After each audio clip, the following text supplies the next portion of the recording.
10 मार्च को supreme court का एक लैंडमार्क जजमेंट आया और मुझे पता है कि शायद आपको ये पता ही नहीं चला होगा क्योंकि प्रोपेगेंडा मीडिया ने इस न्यूज़ को ऑलमोस्ट खा ही लिया, उसको छुपा कर बैठी।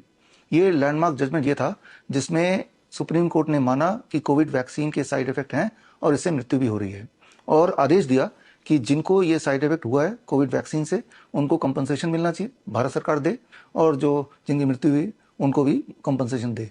ये न्यूज़ आप थोड़ा इंटरनेट में छानेंगे ढूंढेंगे तो मिल ही जाएगा। लेकिन ये बात जो सुप्रीम कोर्ट ने 10 मार्च को माना इसी हफ्ते, ये बात पहले से ही आज से करीब 6 साल पहले, याद कीजिए 2020 से ही मैं और हमारी team nice network of influenza care expert आपको बताते आई है। 7 मार्च 2020 को network of influenza care experts का फाउंडेशन दिन था, जिस दिन हमने तय किया कि हम पूरे देश में जागरूकता फैलाएंगे कि ये जो कोविड-19 बोला जा रहा है वो एक खेल है और आगे जाके वैक्सीन आएगा और उसका सिर्फ और सिर्फ एक ही मकसद है, लोगों को मारना, बहुत बीमार करना, जो कि आप पिछले कुछ सालों से देख ही रहे हैं। खैर, अब जब सुप्रीम कोर्ट का जजमेंट आ ही गया है तो इससे अब क्लियरली आपको समझ आ गया कि वो एक खेल खेला जा रहा था आपके साथ, और अब इसी महीने से एक नया खेल शुरू हो गया है, वो है एचपीवी वैक्सीन का। यानी कि छोटे बच्चों को 9 ईयर्स टू 14 ईयर्स की लड़कियों को फ्री में एचपीवी वैक्सीन लगाने का मुहिम, इस बहाने कि इससे बड़े होकर उनको सर्वाइकल कैंसर नहीं होगा, जबकि सच ये है कि एचपीवी वैक्सीन भी उसी तरह का वैक्सीन है जैसे कोविड वैक्सीन था। मकसद भी सेम है और होने ये वाला है कि एचपीवी वैक्सीन लगाएंगे जो बच्चियां वो आगे जाके वो इनफर्टाइल होने वाली हैं, यानी कि बच्चा पैदा करना मुश्किल, या बच्चे पैदा भी होंगे तो अपंग पैदा होंगे।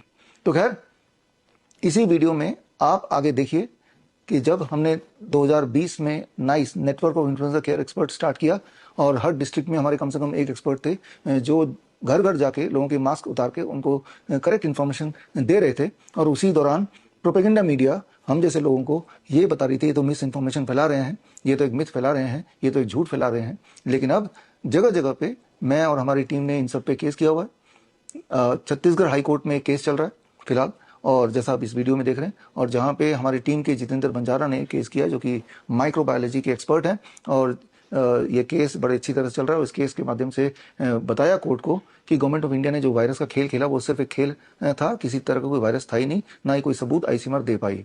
ठीक इसी प्रकार नागपुर के कोर्ट में भी नीलेश ओझा जी ने केस किया हुआ है, हमारे मित्र प्रकाश पोरे जी उसमें पिटिशनर है, और जहाँ पे ये वैक्सीन का षड्यंत्र के खिलाफ और वैक्सीन का षड्यंत्र जिन्होंने खेला है, चाहे वो भारत सरकार हो, हेल्थ मिनिस्ट्री हो, या आधार पूना वाला हो, या फिर सीरम इंस्टीट्यूट ऑफ इंडिया हो, इन सबको जेल में डाला जाए, इन सब के ऊपर कार्रवाई की जाए, ये केस चल रहा है। और फिर दिल्ली के कोर्ट में एक और केस चल रहा है। ये जो प्रोपेगेंडा मीडिया उस दौरान झूठ फैला रही थी वो और लोगों को डराने का काम कर रही थी, तो वो भी एक केस चल रहा है। तो मैं उम्मीद करता हूं कि एक एक करके केस से सच और सामने आता रहेगा और साथ ही साथ ऐसे लोगों को सजा भी मिलती रहेगी। लेकिन आपने देखा कि जो केस 2021 से चल रहा है उसका फैसला अभी इस हफ्ते आया, यानी कि 5-6 साल तो लग ही गए। ठीक इसी प्रकार से बाकी जो केस चल रहे हैं हो सकता है कि उनका फैसला आने में भी इतना ही समय लग जाए। लेकिन इतने समय में छोटे बच्चियों को जो एचपीवी वैक्सीन का खेल अभी शुरू हुआ है वो ऑलरेडी लग चुका होगा, और उस लग गया तो वो इरिवर्सिबल डैमेज हो ही चुका होगा। इसीलिए मैं चाहता हूं कि एक बार फिर से we have to revisit our past. हमें अपने पास्ट को एक बार फिर याद करना होगा कि 2020 में जब आप घर में दुबक के बैठ गए थे, मास्क लगा के एक के ऊपर एक, आपकी नौकरी छूट गई थी, आप घबराए हुए थे, तो वो जो नज़ारा था वो उसे एक बार फिर से आपको रिविजिट करना चाहिए। 7 मार्च को अभी 2026 में हमारा फाउंडेशन डे हमने सेलिब्रेट किया, और उस दिन हमने पूरा जो पास्ट को एक बार फिर से याद किया, ताकि वो एक उदाहरण की तरह आपके दिमाग में फिट हो जाना चाहिए, जिससे आपको ये हमेशा याद रखना चाहिए कि जब भी भारत सरकार बोले कि ये तो मुफ्त में लगेगा, ये तो सेफ है, सभी को लगाना चाहिए, और आप किसी अफवाह पे विश्वास ना करें, अपनी बारी आने पे जरूर लगाएं। चाहे ये सारा कुछ तब बताया था कोविड वैक्सीन के कॉन्टेक्स्ट में, चाहे यही वाली स्क्रिप्ट अब यूज की जा रही है एचपीवी वैक्सीन के कॉन्टेक्स्ट में।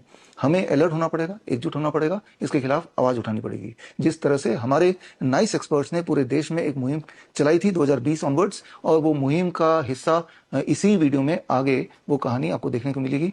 ये कहानी आप देखिए और याद कीजिए वो दिन एक डरावने सपने की तरह था, और ऐसा भविष्य में कभी रिपीट ना हो, इसके लिए अपने आप को जागरूक करते रहिए। फिलहाल देखते हैं हमारा इतिहास, नाइस फाउंडेशन का इतिहास इसी वीडियो में आगे। आज से याद कीजिए 5 साल पहले, 6 साल पहले 2020 मार्च का ये आप देख रहे हैं कि जैसे ही किसी को डायग्नोस हुआ उस वक्त ऐसा डर पैदा कर दिया टीवी के माध्यम से कि जैसे ही किसी को पता चला कि मुझे कोरोना पॉजिटिव बताया गया, हॉस्पिटल में अपना रिपोर्ट लेने गया पॉजिटिव तो हॉस्पिटल से छलांग लगा दिया, ये रिपोर्ट है सफदरजंग हॉस्पिटल से छलांग लगा दिया, ये रिपोर्ट है गुजरात में हॉस्पिटल से छलांग लगा दिया, और ऐसे कितने रिपोर्ट आपकी आंखों के सामने आए। मतलब कोविड पॉजिटिव होना ज्यादा भयानक है मरने से भी।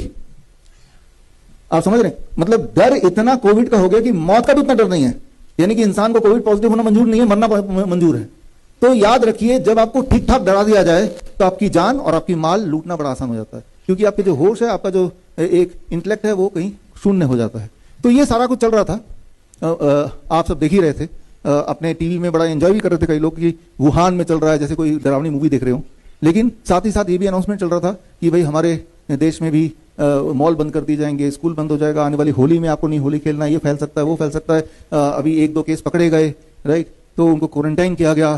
फिर पहली बार जीवन में आपने पीपी किट नाम की कोई चीज होती है पॉलिथीन की तरह या रेनकोट की तरह, वो आपने देखा, राइट, पहली बार ध्यान किया ऐसा भी कुछ होता है।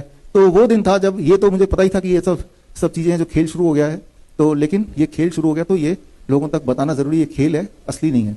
और फिर 5 मार्च 2020 अपॉइंटमेंट लेके पार्लियामेंट में गया, health minister of India Harshvardhan ji से मिला मैं कि ये जो आप बता रहे हैं और ये टीवी में देख रहे हैं, और कुछ 5-7 लोगों को क्वारंटाइन करके भी रखा हुआ है स्पेशल पता नहीं कौन से वार्ड में, तो ये सब तो झूठ है, ये सब तो खेल है, और खांसी जुकाम को ही ऐसे बढ़ा चढ़ा के ऐसे बताया जा रहा है। तो उनका जवाब था, याद रखिए जो भी बोल रहा हूँ ये लाइव है, तो ये मत सोचिए कि इस बंद कमरे में कुछ भी बोला जा रहा हूँ, ठीक है ना। These all should be can be verifiable, it is verifiable, ये वेरीफाई कर सकते हैं, वहाँ के पार्लियामेंट के वहाँ पे रजिस्टर में नाम चेक कर सकते हैं। ये जो बोल रहा हूँ ये ऑन रिकॉर्ड हुआ था, उसका वीडियो ऑडियो मेरे पास आज भी है, कि मैंने कहा ये खेल है और इसको सिद्ध मैं कर सकता हूँ। तब तक मुझे नहीं पता था कि इसमें हेल्थ मिनिस्ट्री भी जुड़ी हुई है, ये नहीं पता था। मैं इसको सिद्ध कर सकता हूँ, जहाँ जहाँ लोगों को क्वारंटाइन करके रखा अपने 4-5 लोगों को अलग अलग हॉस्पिटल में, आप मुझे याद दीजिए, मैं ना तो मास्क लगाऊंगा ना पीपी किट लगाऊंगा, मैं और मेरे जो एक्सपर्ट्स आएंगे, या मैं अकेला आ जाऊंगा और उनके साथ रहूंगा जब तक उनकी खांसी जुकाम बुखार सारे सिम्टम गायब न हो जाए, मैं रह के दिखाऊंगा। और 3 स्टेप फ्लू डाइट आपको पता ही है, जो CIM के हमारे स्टूडेंट हैं। तो उनका जवाब था कि ये हम नहीं कर सकते, इंटरनेशनल मामला है, मुझे भी पता है, डॉक्टर हैं खुद भी, कि ये तो एक मामूली खांसी जुकाम बुखार है, लेकिन इंटरनेशनल मामला है, WHO जो बोलेगी वही हम करेंगे। तो यहाँ पे बात खत्म हुई और मैं वहाँ से निकल गया। अब ये पता चल गया कि भाई ये तो हेल्थ मिनिस्ट्री भी शामिल है। एज ए कॉमन मैन मैं क्या कर सकता हूँ, ये तो एक दरवाजा तो बंद ही है। तो ऐसे टाइम पे मुझे लगता है हमें याद कर लेना चाहिए अपने पूर्वजों को, या अपने पिछले जनरेशन को, भगत सिंह को, चंद्रशेखर आजाद को, या फिर नेताजी सुभाष चंद्र बोस को। वो भी एक टाइम पे कॉमन मैन ही हुआ करते थे, उन्होंने भी कुछ ना कुछ किया। ये सोच के नहीं बैठ गए कि कोई मेरा साथ नहीं दे रहा तो कुछ हो ही नहीं सकता। जिस प्रकार ये मार्च का ही महीना था जब नेताजी सुभाष चंद्र बोस ने अपनी आर्मी तैयार कर ली और लेके मार्च के महीने में भारत में आके अंग्रेजों के खिलाफ अटैक कर दिया। 1944 की बात है, यही महीने की बात है, मार्च की।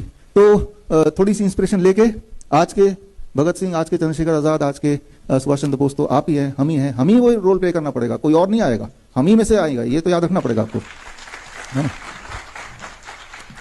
7 मार्च यानी कि आज के दिन 2020, उस दिन भी सैटरडे था, आज भी सैटरडे है, हमने network of influenza care expert को स्टार्ट किया, right, that is the foundation day, कि हमें अपनी आर्मी तैयार करनी पड़ेगी, हमारे अपने लोग जिनको सही बात ट्रेनिंग दे के जो घर घर पहुंचे। और आप में से भी कई सारे थे, हाथ रेस कीजिए आप में से थे, तो यहाँ पे कई सारे थे, ये यहाँ पे हैं, पीछे भी हैं, उधर पीछे भी बैठे हैं, आप लोग सब 2020 से जुड़े हैं, राइट, इस फाउंडेशन डे से। और हर डिस्ट्रिक्ट में हमारे कम से कम एक एक्सपर्ट, जितनी हमारी हिम्मत थी, जितनी हमारी पहुंच थी, आप सब लोग मिलके, और ऐसे करीब 800 लोगों की टीम हर डिस्ट्रिक्ट में घर घर जाके उनका मास्क उतार के 3 स्टेप फ्लू डाइट दे के, lower leg hot water immersion करके उनको ठीक करने का काम हमने लिया हाथ में। और साथ में ये बताने का कि ये खेल है और खेल क्यों है, ये भी अवेयरनेस अलग अलग तरह से फैलाया। और बल्कि उस वक्त तो ये कोविड के नाम पे फ्लू सेंटर हमने खोला। ये देश का उस वक्त का अहमदनगर में सबसे बड़ा प्राइवेट कोविड सेंटर था। हम उसे फ्लू सेंटर बोलते हैं, कोविड तो खेल है, खांसी जुकाम बुखार सेंटर, हालांकि लिखा बाहर कोविड सेंटर था। और इसमें आप ध्यान से देखिए, इसमें 1100 बेड थे, सारा फुल रहता था, और इसमें हमारे ही एक्सपर्ट, आप में से ही लोग यहाँ पे एज ए डॉक्टर इनको ट्रीट कर रहे थे। याद रखिए, ये वो समय था जब लोग घर से बाहर नहीं निकलते थे, मास्क लगाते थे, कोई छींक दे गलती से तो ऐसा लगता था एटम बम फट गया, वहां से भागते थे। ये वो दौर था। उस दौर में हमारे अंदर जो कैंपस में जो सीन था वो कुछ ऐसा था।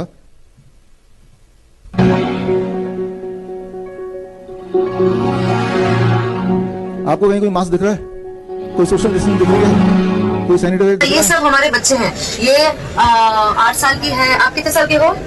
8 साल का है, ये 14 साल की है, वो 15 साल का है। तो ये सब छोटे बच्चे हैं हमारे यहाँ पे कोरोना पॉजिटिव पेशेंट्स बिल्कुल फिट हो गए। हमारी जो जीत हुई है उसका वीडियो अभी जस्ट आपके सामने आने वाला है।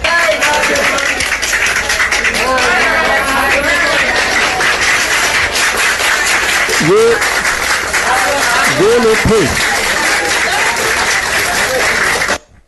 ये वो लोग हैं जो आप देख रहे हैं, जो बाकी हॉस्पिटल जाके जब उनको बोला ना वेंटिलेटर पे डालना पड़ेगा तो घबरा के वो हमारे इसमें यहाँ पे आ गए थे और पैसे भी नहीं है। ये वो लोग हैं और जब गए तो अपने पैरों पे खड़े।